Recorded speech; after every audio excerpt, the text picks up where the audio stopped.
আসসালামু আলাইকুম। আপনারা সবাই কেমন আছেন? আলহামদুলিল্লাহ আমরা ভালো আছি। আচ্ছা দেখেন, এই যে একটা পাতাবাহার গাছ আমার এখানে, মাথা থেকে খুশি হয় দেখেন। আজকে রান্না করবো আমি একটা অ্যারাবিয়ান রান্না। চলেন রান্না করে চলে যাই। দেখেন এই যে এখানে আমি গরুর মাংস নিছি। অ্যারাবিয়ান রান্না করতে অবশ্যই গরুর মাংস লাগবে। আর এখানে আমি 2টা তেজপাতা দিয়ে দিলাম, তেজপাতা আর এলাচ, দারচিনি দিয়ে দিলাম, আর এলাচ দিয়ে দিব 4টা। আর এই অ্যারাবিয়ান রান্না কিন্তু খেতে দারুণ লাগে, অসাধারণ লাগবে। আর এখানে আমি কয়েকটা গোলমরিচ দিয়ে দিলাম, গোলমরিচ দিয়ে দিচ্ছি। আর এখানে আমি দিয়ে দিব আদা রসুন পেস্ট, আদা রসুন না মিক্সড করে একদম পেস্ট করে নিছি। আর এখানে দিয়ে দিব গোটা গোটা কয়েকটা পেঁয়াজ, দেখেন একদম গোটা গোটা পেঁয়াজ দিয়ে দিব। আর এটা খেতে কিন্তু অসাধারণ লাগে। এভাবে দিয়ে দিব পেঁয়াজগুলো আমি, দেখেন এই যে পেঁয়াজগুলো দিয়ে দিব। আর এখানে দিয়ে দিব, আপনারা চাইলে আস্ত মরিচ দিতে পারেন না, এখানে আমি একটু কাঁচা মরিচ পেস্ট দিয়ে দিব। দেখেন এই যে অল্পই দিয়ে দিব। আর এখানে কিন্তু অবশ্যই তেল ব্যবহার করব না। আর মাংসটা কিন্তু আগে লবণ দিয়ে আমি ধুয়ে নিছি। আর এখন এই যে লবণ দিয়ে দিব পরিমাণ মতো, দেখেন দিয়ে দিলাম। এখন একটু মেখে নেব। এখানে কিন্তু তেল ব্যবহার করব না। আর মাংসটা আপনারা চেষ্টা করবেন যে একটু এই মাংসগুলো নিতে, তেল চর্বিওয়ালা মাংস, তেল আছে এরকম কোনো মাংসগুলো। আমার কিন্তু প্রত্যেকটা মাংস একদম চর্বিওয়ালা। দেখেন এই যে এখানে এখন কোনো তেল ব্যবহার করব না আমি। এভাবে এখন আমি প্রেশার কুকারে দিয়ে দিব। আর এখানে দিয়ে দিব আমি কয়েকটা টমেটো, এই যে টমেটো আসতো না, আমি দিয়ে দিলাম, কাটা ফ্রোজেন করা ছিল সেগুলো দিয়ে দিছি। এইভাবে রান্না করব। আর এটা খেতে কিন্তু অসাধারণ, একদম স্বাস্থ্যকর খাবারটা। এখন আমি প্রেশার কুকারে দিয়ে একদম সিটি দিয়ে দিব। এখানে কয়েকটা আলু এই যে আস্ত করে রাখছি, এই আলুগুলাও দিয়ে দিব। আলুগুলো এখনই দিব না, আগে মাংসটা সিদ্ধ করে নেব, তারপর আলু পরে দেব। এদিকে দেখেন এই যে আমার হাঁসের বাচ্চাগুলো, যাও যাও, দেখেন এই যে সবাই মাশাআল্লাহ বলবেন। দেখেন এদিকে খাবার দিয়ে রাখছি, আসো আসো আসো। এদিকে একটা আমার এই যে মিষ্টি কুমড়া গাছ আছে, মিষ্টি কুমড়া কিন্তু এটা, এই যে এই গাছটা এখান থেকে উঠাই দিচ্ছি আমি, এই যে মাশাআল্লাহ সুন্দর হয়েছে। আর এদিকে দেখেন এই যে আলু গাছ লাগাইছি। এটা কে কে চিনেন বলুন তো, কমেন্ট করে জানাবেন। এটা কিন্তু আলু গাছ, এটা কি আলু বলে, গাছ আলু। দেখেন এই যে লাগাই দিছি, একদমই গাছে উঠে যাবে। আকাশটা আজকে ভালো, মাশাআল্লাহ সুন্দর। আর দেখাচ্ছিলাম এই যে আমি এই গাছ লাগাইছি, বেগুন গাছ। এই যে বেগুন গাছ একটু বড় হয়ে গেছে, এই যে মাশাআল্লাহ। এদিকে দাঁড়া গাছগুলো বড় হয়েছে, ওই দিকটা একটু বড় হয়ে গেছে। আর আমি কয়েকদিন ধরে অসুস্থ, তো কোনো ভিডিও ভালো মতো করতে পারতেছি না। আর প্রচণ্ড অসুস্থ আমি। দেখেন এই যে এইদিকে আমার ধুন্দুল গাছগুলো, দেখেন মাশাআল্লাহ ফুল আসতেছে এখন। দেখেন মাশাআল্লাহ, সেই দেখেন এই যে ফুল আসছে, এখনও ধুন্দুল ধরে নাই। এটা ছোটো ছোটো গাছে মানুষের হাইব্রিড গাছ, তো এটা দেশি গাছ, একদম দেশি, এই জন্য ধরতে দেরি হচ্ছে। আর দেখেন আকাশটা, বা মাশাআল্লাহ সেই সুন্দর আজকে আকাশটা, রোদ উঠে গেছে।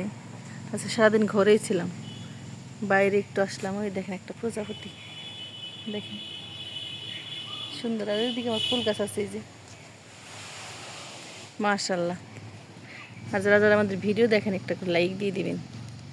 এই অসুস্থ তারপরে কিন্তু ভিডিও ছোটো ছোটো করে ভালোই ছাড়া হয়েছে। দেখেন এই যে মাশাআল্লাহ কত সুন্দর, দেখেন। আর এদিকে আমি কাঁঠালি বিচিগুলো রোদে দিচ্ছি, দেখেন কাঁঠাল বিচিগুলো না রোদে দিলে শুকায়, এরকম করে ছিলে কিন্তু একদম ফ্রিজে রেখে দিলে খেতে ভালো লাগে কিন্তু, একদম টাটকা রোদ। দেখেন দেখেন এই যে আমার ফুল গাছটা, দেখেন মাশাআল্লাহ। দেখেন একটা গাব পড়ে আছে, এই গাব গাছ থেকে গাব কেউ খেতে চায় না, এরকম গাছের নিচে পড়েই থাকি। দেখেন মাশাআল্লাহ আমার ফুলগুলা। আর এদিকে দেখেন আমার মরিচ ধরছে, এখান থেকে কয়েকটা আজকে ছিঁড়ে নিব। দেখেন সবগুলো ছিঁড়বো না, দু একটা করে এখান থেকে মরিচগুলো ছিঁড়ে আমি পিঁপড়া প্রচুর পিঁপড়া লাগছে, পিঁপড়া ওষুধ দিতে হবে।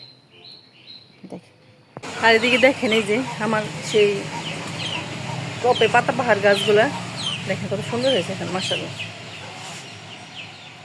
দেখেন অনেক সুন্দর হয়েছে কিন্তু দেখতে। এই যে দেখেন এটা লাগাইছি পরে সবার, এই একটা। আর দেখেন এই যে আমার দেশি মুরগির ডিম, দেশি মুরগিতে ডিম পারলো, ওই ঘরে ডিম পারে, ওখান থেকে নিয়ে আসলাম। আর এই যে কাঁচামরিচ ছিঁড়ে নিয়ে আসলাম গাছ থেকে। আর এদিকে ধুন্দুল গাছও আছে। আর জানেন অনেকেই বলে যে আমার কোনো কাজ নাই, কিছু নাই, শুধু ভিডিও করা। আরে আল্লাহ, ভিডিও করাই তো মেন কাজ আমার। দেখেন ওই যে আকাশটা মাশাআল্লাহ।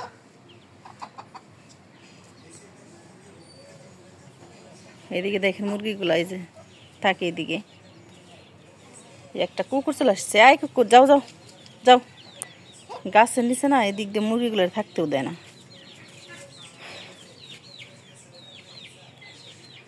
ওই যে ওদিকে আমার হাঁসগুলো, ওই যে হাঁসগুলো আটকে রাখছি, কয়েকদিন ছেড়ে দিয়েছিলাম, ছেড়ে দিয়ে অন্য জায়গায় চলে যায়, আর খাবার ঠিক মতো এসে খায় না, এই জন্য আটকে রাখছি। আর এদিক দিয়ে দেখেন এই যে আমার মুরগির বাচ্চাগুলো,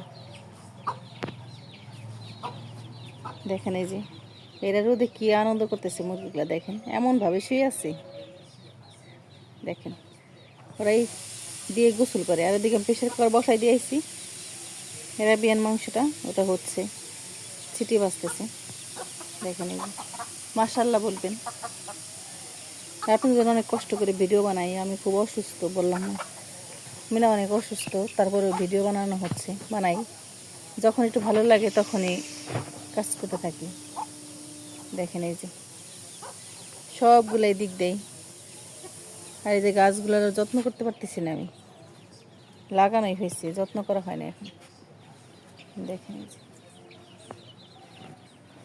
এদিকে একটা আনারস গাছ। আর এই দেশি মুরগির ডিমটা কিন্তু ফ্রিজে রেখে দেব। দেখেন এই যে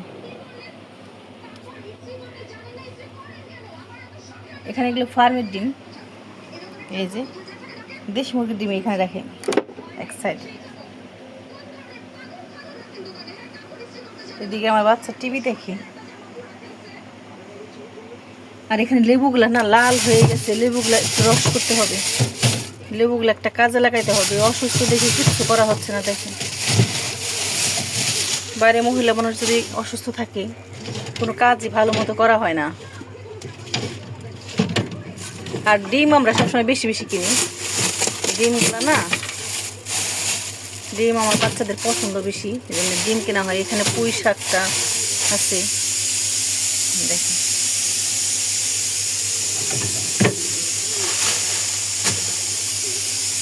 এদিকে আচারগুলো রেখে দিচ্ছি। এই যে এদিকে কর্নফ্লাওয়ারটা পরে কি অবস্থা হয়েছে, একদম এর সাথে মিলে রাখা হয়েছে, তো আমি খেয়ালই করিনি। দেখেন কি অবস্থা, পুরাটা মুছে ফেলি। সবসময় পরিষ্কার রাখার চেষ্টা করি, তারপরে অপরিষ্কার হয়ে যায়। বাচ্চা টাচ্চা থাকলে না অপরিষ্কার হয়ে যায়, দেখেন যেভাবে হোক অপরিষ্কার হয়ে যাবে। দেখেন যে আমি কয়েকটা সিটি দিয়ে নিয়েছি, মাশাআল্লাহ সেই সুন্দর কালার আসছে, দেখেন সুন্দর একটা ফ্লেভারও আসছে। আর এখানে আমি যে গোটা গোটা আলু দিয়ে দিব, আলু দিয়ে আরেকটা সিটি দিয়ে নেব। দেখেন এখানে কিন্তু তেল ছাড়া বোঝাই যাবে না, এখানে কিন্তু অবশ্যই তেলালা পিসগুলো লাগবে, তেল ছাড়া পিসগুলো কিন্তু ভালো হবে না। দেখেন কতটা সুন্দর লাগতেছে। আরেকটা সিটি দিয়ে নিই। দেখেন এই যে একদম তেল ছাড়া কোনো মশলা কিন্তু ওরকম লাগে না, একদম ঝটপট রান্না করে ফেললাম, একদম অ্যারাবিয়ান খাবার। আর খেতে কিন্তু অসাধারণ, অবশ্যই লবণ চেক করা হয়েছে এখানে। আর এখানে আমি লেবু দিয়ে দিব। চুলার আঁচটা একটু কমাই দিলাম। আর এটা খেতে কিন্তু অসাধারণ লাগে, আপনারা একবার ট্রাই করতে পারেন এরকম। যারা তেল মশলা কম খান তাদের কিন্তু ভালো লাগবে। আর এটা যে খেয়ে মনে হয় যে না খেতে ভালো লাগবে না, কিন্তু ওরকম না, খেতে কিন্তু অসাধারণ লাগবে। আপনি একবার হলেও ট্রাই করে দেখবেন। দেখেন কতটা সুন্দর হয়েছে, মাশাআল্লাহ সেই হয়েছে। আপনারা বাসায় একবার হলেও ট্রাই করে দেখবেন অ্যারাবিয়ান খাবারটা, অবশ্যই অবশ্যই ট্রাই করবেন। দেখেন আর আলুগুলো কিন্তু একদম সফট হয়ে গেছে। দেখেন এই যে আলুটা আমি একটা দেখে নিচ্ছি, গোটা গোটা আলু থাকবে এরকম। মাশাআল্লাহ সেই হয়েছে, দেখেন কতটা সুন্দর হয়েছে। আর আপনারা ভালো থাকবেন, সুস্থ থাকবেন। আল্লাহ হাফেজ। আর আমাদের সাথে থাকবেন। দেখেন এই যে মাংসের কালারটা সেই আসছে, এই যে কতটা সুন্দর আসছে। দেখেন ঘরে থেকে দেখা যাচ্ছিল একদম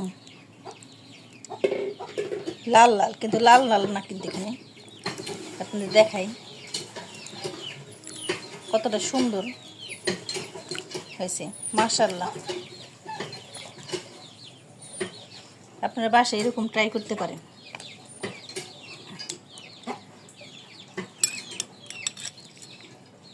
এটা বড় হয়ে গেছে বেশি। দেখেন মাংসটা একদম কিন্তু সফট হয়েছে। আর এরকম এক পিস আলু হলে বলে আর কি লাগে, আর কিচ্ছু লাগে না। এটা খেতে কিন্তু অসাধারণ। আর এরকম কিন্তু তেল আমি একটু ব্যবহার করিনি, একটু দেখেন, তারপরেও তেলটা কি পরিমাণ তেল আসছে দেখেন। আর কালার কিন্তু একদমই লাল না, দেখেন এই যে যতটুকু লাল হয়েছে অতটুকু হলো টমেটো দিছি ওই জন্যে। আর এটা একবার হলেও খেয়ে দেখবেন, যারা ডায়েট করেন তারা এরকম করে খেয়ে দেখবেন। দেখেন অসাধারণ, দেখেন সেই লাগতেছে। আমি আসলাম আবার এদিকে ছবি তোলার জন্য, কতটা সুন্দর লাগতেছে দেখেন।